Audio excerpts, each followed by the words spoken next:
After nyo ma-paste, lalabas na yung mga download button. So kayo na guys ang bahalang pumili.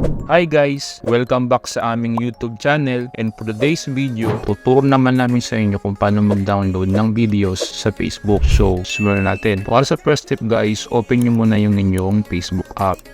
And then, kapag na-open nyo na guys yung inyong Facebook app, hanap kayo guys or pili kayo ng video na gusto nyong i-download. So for example guys, gusto nating i-download itong video na ito. Tap nyo lang guys yung share.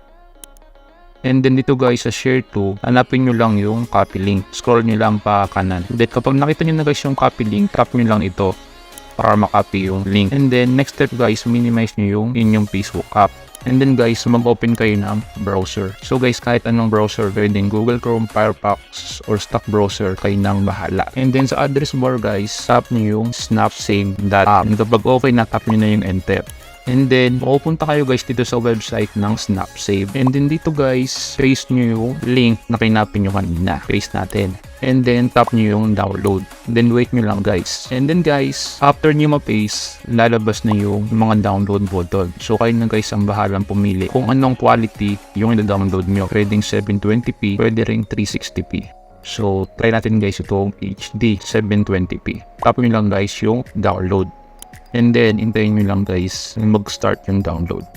So yun na guys, nag-start na siyang mag-download.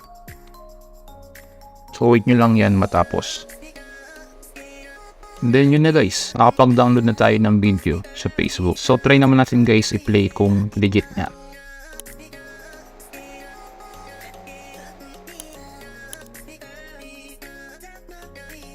So yun siya guys, nagpe-play siya. So ganun lang guys kasimple mag-download ng video sa Facebook. Yun lang guys for today's video. Sana may natutunan tayo sa tutorial na ito. At kung nagustuhan niyo yung video na ito, huwag niyo kalimutang i-like, comment, and subscribe para updated kayo sa mga bago naming ilalabas ng mga video.